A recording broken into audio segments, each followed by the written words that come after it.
They told you taxing billionaires would fix the system. They told you electrifying everything would make life cleaner, cheaper, and more efficient. They told you higher taxes and tighter regulations would build stronger, more equitable economies. And now, even Democrats in California aren't sold on their own tax plan. Seattle can't guarantee the lights stay on if demand spikes. And businesses across Oregon are saying the cost of staying open is becoming impossible. At some point, you have to ask a very simple question. Is this bad luck, or is this what happens when ideology replaces reality? From Seattle to Los Angeles, this is Left Coast News. No apologies, just the truth.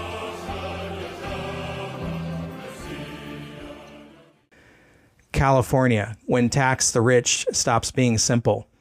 Let's start in California, where the proposed Billionaire Tax Act is being sold as a quick fix for a roughly $100 billion hole tied to healthcare funding gaps.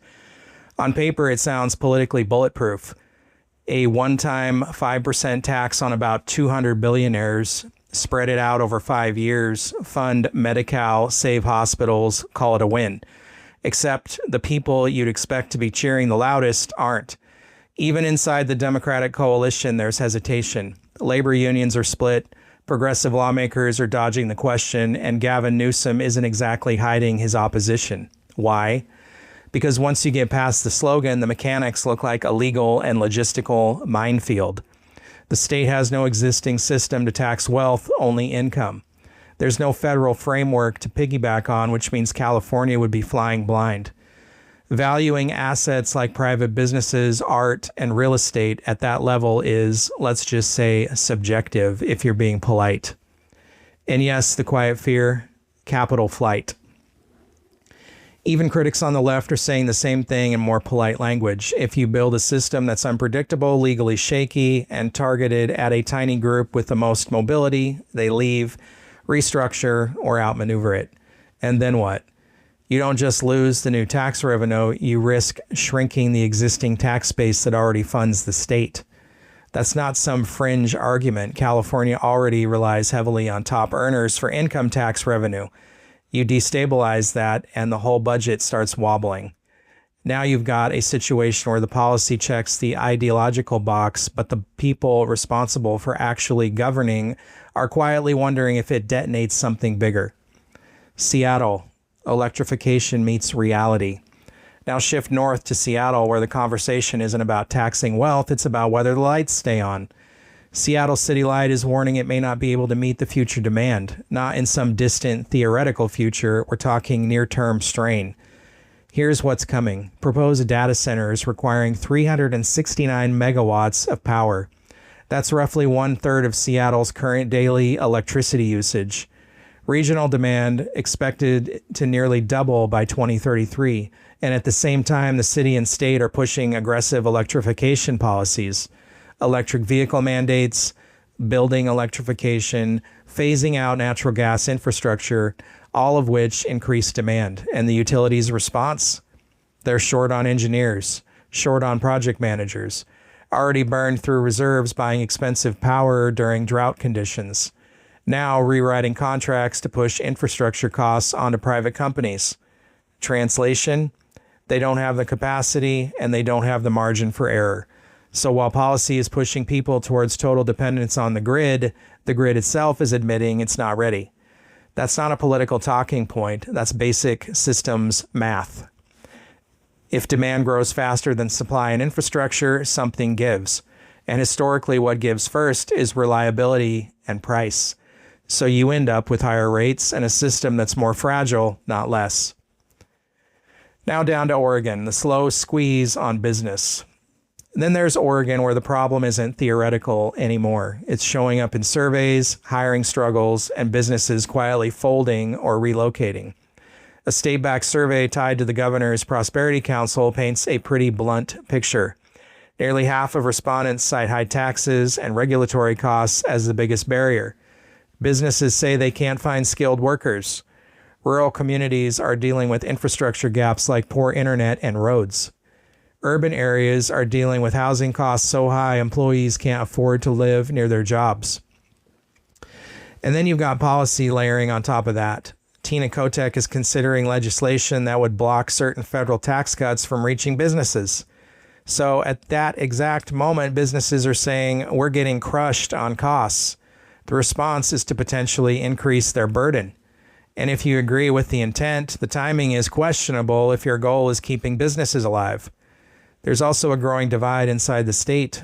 Portland-driven policy priorities, rural communities feeling ignored and economically stranded. That split matters because economies don't collapse all at once, they hollow out. First slowly, then all at once when the tipping point hits. The through line nobody wants to admit. Here's the common thread across all three. In California, policymakers are trying to retrofit revenue after spending commitments are already baked in. In Seattle, leaders are pushing demand-heavy policy without matching infrastructure readiness. And in Oregon, the state is adding pressure to a system already showing signs of strain. Different policies, same structural issue. Decisions are being made based on how things should work, not how they actually function under pressure. And from a constitutional small government lens, this is where people start raising eyebrows for a reason. When government grows faster than its ability to manage systems responsibly, you don't just get inefficiency, you get instability. Not overnight, not dramatically, just enough friction, cost, and uncertainty that people and businesses start adjusting their behavior. They move, they downsize, they stop investing. And once that starts, it's incredibly hard to reverse. You can call these three separate stories if you want, or you can call it what it looks like, a regional stress test. And the early results aren't exactly confidence-inspiring. So step back and look at the bigger picture. In California, leaders are scrambling to backfill massive budget gaps with a tax even their own side doesn't fully trust.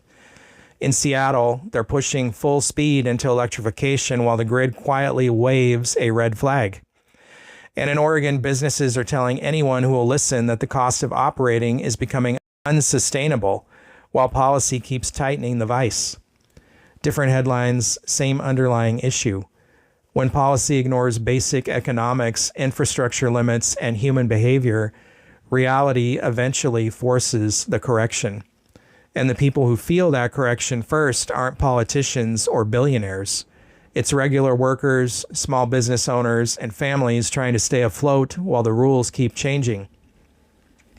If you live in California, Seattle, or Oregon, you're basically watching a live stress test of policy versus reality. Billionaire tax that even progressives are hesitant to back, power grid warnings, while electrification ramps up, businesses saying they can't survive under current costs. At what point do we admit something isn't working? Drop your stay below and tell me what you are seeing on the ground. Are things getting better? Or are they getting harder to afford and operate? Let's compare notes. At this point, California is trying to tax its way out of a spending problem. Seattle is betting the grid won't blink while demand explodes, and Oregon is squeezing businesses and acting surprised they're gasping for air. It's like watching three different people try to fix a leaking roof by arguing about the color of the bucket. Anyway, that's my take. Be sure to follow us on social media, YouTube, Brighteon, Rumble, BitChute, and all the others. Please share with somebody who hasn't woken up to this yet. Thanks for watching.